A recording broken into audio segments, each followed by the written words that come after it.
تعالي تعالي هنعمل بقى العظمة دي النهاردة. هنعمل شوية كوكيز كده يستاهلوا بقكم، تفرحوا الولاد بيهم كده قبل المدرسة بطريقة سهلة وبسيطة، وإمكانيات برضو بسيطة موجودة عندك في البيت.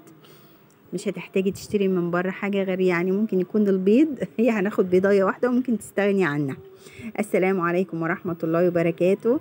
ازيكم حبايبي، عاملين ايه؟ يا رب نكون في احسن حال. بصوا الجمال والعظمة دي هنعملها في البيت، مش هتحتاجي تشتريها تاني من بره. خطوات بسيطة ما اخدتش وقت معانا، لو انتم ملاحظين وقت الفيديو بتاعنا بسيط خالص، 5 دقايق مش كتير. وبرضه هو انا عايزة اقولك ان انا وانا بعمله برضه ما اخدش وقت معايا، وطلعت الكمية الحلوة ديت. عملنا منها بالشوكولاتة وعملنا بالفانيليا. اهم حاجة ان انتي تختاري مكونات بتاعتك كويسة عشان تديكي نتيجة افضل، وتنافسي كده افخم المحلات وافخم الماركات زي ما بيقولوا، ما تحتاجيش ان انتي تشتريها تاني من بره. اللهم صل وسلم وبارك على سيدنا محمد وعلى آله وصحبه وسلم. هنسمي الله ونبدأ كده بإيه؟ بسم الله. أول حاجة معايا كوباية إلا ربع سكر بودرة. لو ما عندكيش سكر بودرة حاولي تجيبي سكر يكون لونه أبيض كده فاتح ويكون ناعم شوية، أو انتي ضربيه كده ضربة بالخلاط بتاعك ونعميه.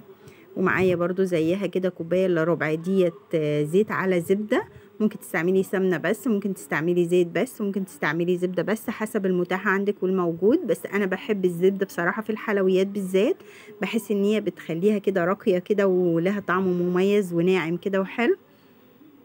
رشة ملح السنة عن الرسول عليه الصلاة والسلام. هفضل بقى أضرب المكونات بتاعتي دي لحد ما أتأكد إن السكر بتاعي داب، وفي نفس الوقت السمنة والسكر كده اختلطوا كويس وبقى ايه فيهم نعومة، لان ده اللي بيديكي نتيجة في الاخر حلوة. انا عايزة لونها يفتح شوية كده ما شاء الله. يعني انا اتأكدت ان السكر داب. هحط بيضاية واحدة، ممكن تستغني عنها زي ما قلتلك، بس هي بتعزز الطعم برضو. وهحط طبعا فانيليا علشان خاطر البيض.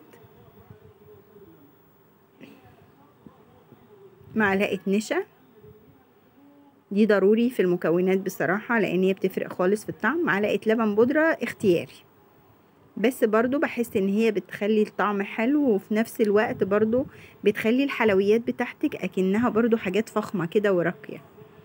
ديت كوباية دقيق، وحطيت عارفين معلقة الايس كريم، حطيت بيها كده حوالي نصها بيكربونات صوديوم، او اللي هو الكربوناتو اللي انت بتحطيه على الطعمية او على الملوخية، لو عارفين بقى اللي هو في المطبخ عادي ده.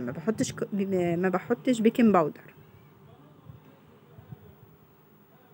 انا ما بعجنش، انا بس بقلب كده الخليط. انا لقيته طري، هزود شويه دقيق كمان وهقلبه. طبعا هو الجو النهارده كان حر قوي، فانتي هي سايحه قوي كده معاكي من الحر، فانتي ما تتخدعيش وتفضلي تزودي في دقيق عشان ما تطلعش معاكي قاسيه او خشنه. انتي معاكي حل من اتنين، يا اما تدخليها التلاجة دلوقتي تتماسك شويه وبعدين تشكليها، او ان انتي تشكليها وبعدين تدخليها التلاجة. انا حطيت شويه شوكليت شيبس كده في قلب العجينه، انا ما كترتش لان انا لسه هزين الوش بيها. حاولي وانتي بتقطعيها قطعيها كويرات صغيره، ما تعمليهاش كبيره زي اللي انا عاملاها دي. حاولي تصغريها عن كده، هتديكي كميه اكتر، وفي نفس الوقت هي بتفرش بعد ما بتستوي، فبيبقى حجمها بيكبر عن كده. بزينها كده من على الوش بشوكليت شيبس. لو ما عندكيش شوكليت شيبس وعندك شوكولاته من اللي هي الخام العادي دي، بتبتدي تقطعيها بالسكينه كده قطع عشوائيه، وبتزيني بيها برضو الوش. هي دي اهم ميزه في الكوكيز، اللي هو الشكل التقليدي اللي احنا متعودين عليه. انا عملت حبه بالفانيليا، هزود بقى معلقه كاكاو خام. انا بحب اللي هو الاسباني، يفضل نوع يكون طعمه حلو، او انتي لو بتجيبي من اللي هو العلب او الشركات دي بتنقي برضو ايه حاجه تكون طعمها كويس وانتي متعوده عليها ان هي يكون طعمها حلو. لان بصراحه كل ما بتنقي مكونات لذيذه وطعمها حلو تديكي نتيجه راقيه كده وطعمها لذيذ.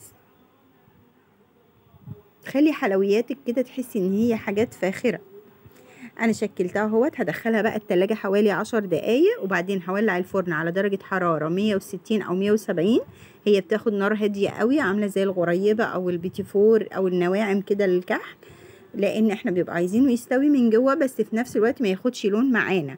فهي بصي اللون بتاعها من فوق زي تحت، طبعا هي الاضاءة هي اللي مدياله اللون الاصفر ده، لكن هي فاتحة.